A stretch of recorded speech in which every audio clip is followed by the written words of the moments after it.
panel discussion. My name is Neil Brown, Executive Director of the Controllers Council. And let's take a look at the agenda.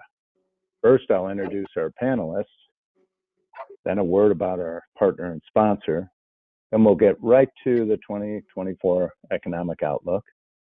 And finally, we will take audience questions, so use the GoToWebinar control panel. A couple of housekeeping items. You will receive a link to this webcast video archive.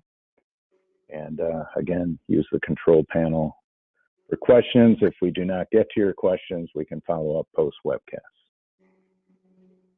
So with that, I'm very pleased to introduce our panelist, Dan North, Senior Economist, North America for Allianz Trade since 1996, using macroeconomic analysis to help Euler Hermes' risk portfolio of more than $150 billion in annual U.S. trade transactions.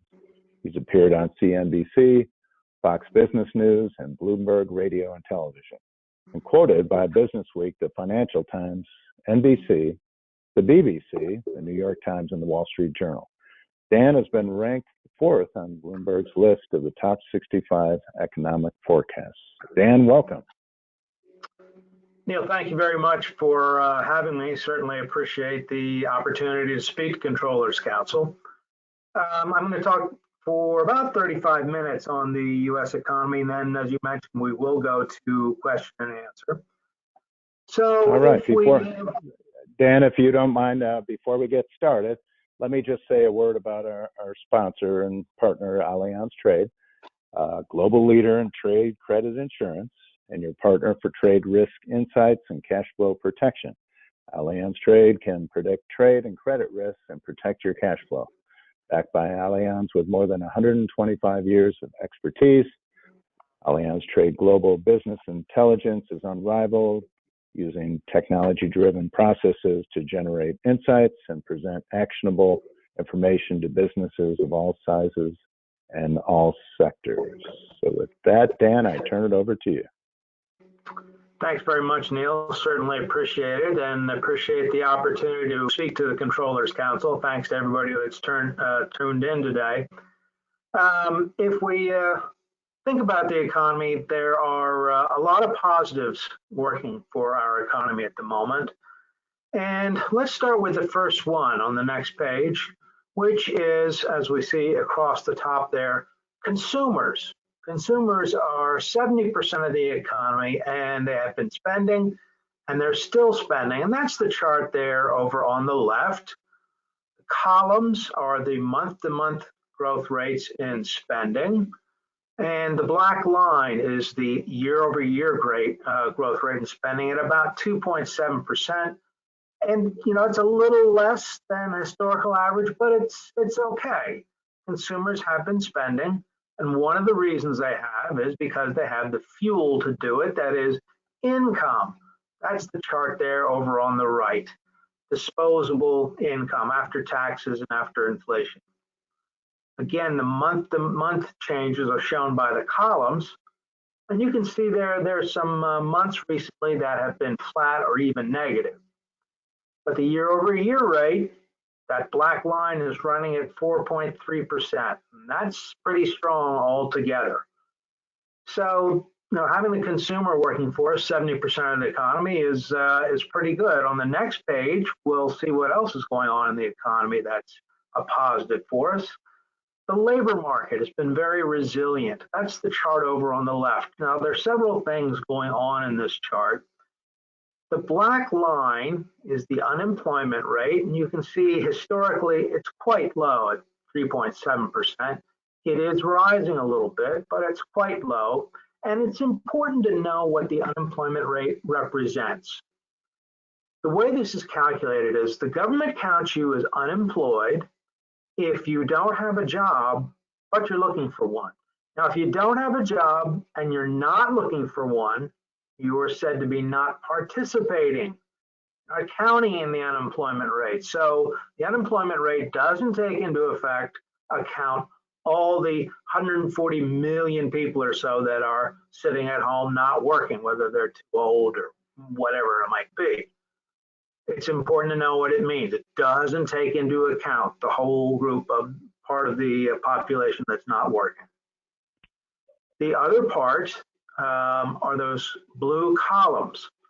Those are the number of jobs created every month. You can see back in 2020, there's that giant column going way, way down where we lost the 22 million jobs during the COVID shutdown. But ever since then, we've been recovering jobs at the rate of about 400,000 a month. You can see that red line there across. You compare that to pre-COVID, which was 200,000, you can see we've been recovering pretty well. The important point of this, one of them is I've been using the word recovering. You see, the way this works is that month when the US economy was shut down, that was counted, if you didn't go to work, that was counted as a job loss. But the next month, if the business you worked for opened back up, well, it's counted as a job gain. The job was never gone. It was just shut down for a month. So all of these jobs that you're looking at are actually, most of them, except for about 20%, all of them are recovered from that 1 month shutdown where we lost 22 million jobs. So it's good the economy has the ability to recover those jobs, no question about it, but just know again what it means. The chart on the right talks about the services sector. Well, that's 80% of the economy. And this chart is often what we call the ISM survey. It's a survey that's been around pretty much since the end of World War II, and it's carefully watched by economists. And the way you read it is, if it's above 50, it means expansion. The total survey is that black line at 52.7. Well, that's expansion. And then there are 10 components to this survey, one of which is the new orders component, that blue line. That gives you an idea of work that's coming into the pipeline and employment and so forth.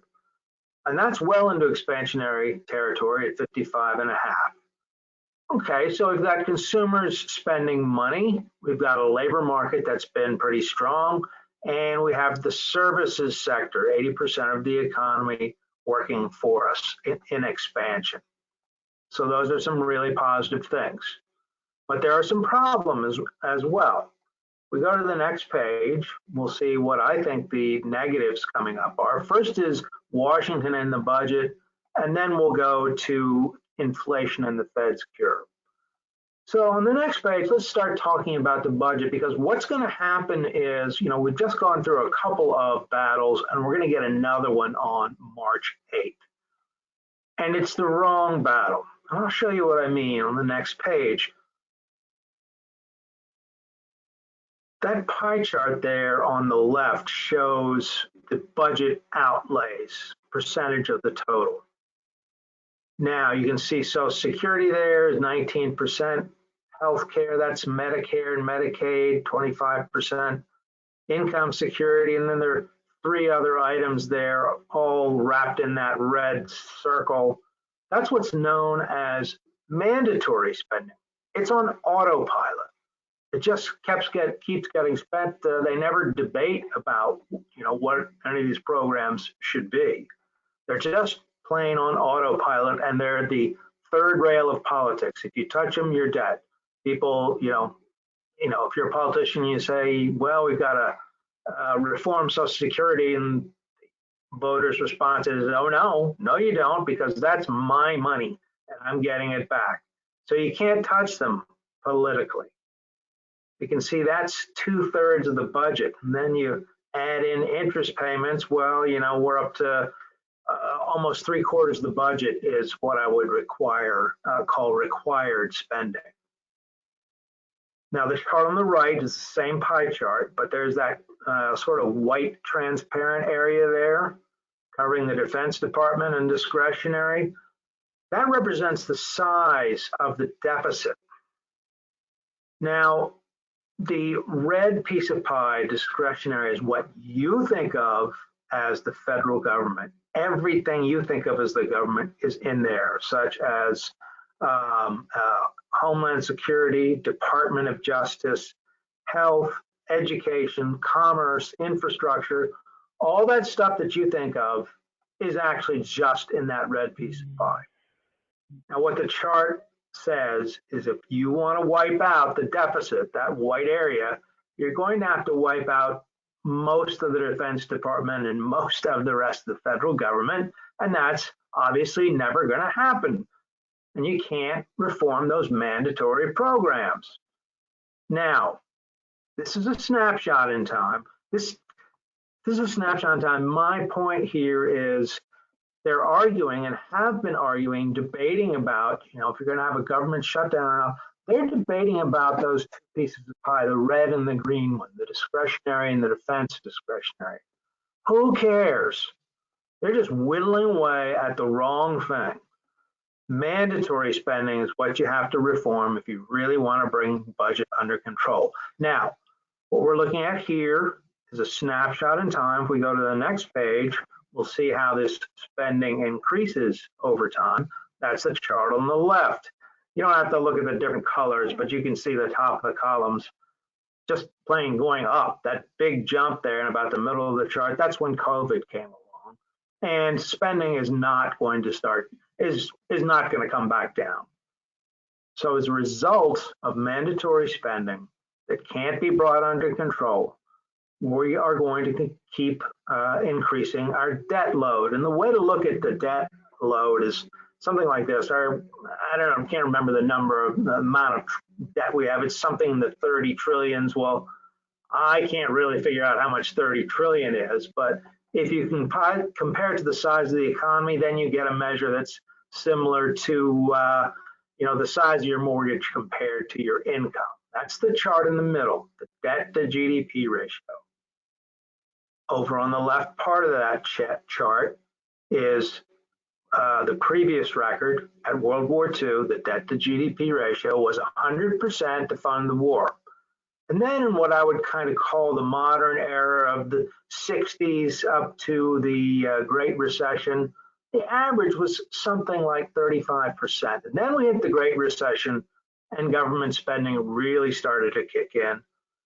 And then we hit COVID and government spending started to kick in even more. That's about where the vertical line is. We're up to 100%. And the Congressional Budget Office says, listen, 30 years from now, we keep on this path, our debt to GDP ratio is going to be 183%. Now, this sounds like a disastrous number. I'm not a doomsday guy. It's a trade-off, really. You can sustain high debt levels, particularly since you're the reserve currency and the world's largest economy. You can sustain those debt levels indefinitely. Japan's right now has a debt ratio that's over 200%. It's a trade-off. The more debt you have, the slower the growth. Now, this, what appears to be a hugely ugly problem, can be fixed. It's not like splitting the atom. We just have to have more tax revenue coming into those programs and slow the flow of benefits going out. Finally, the last part over there on the right is where we're going to have more trouble. You see that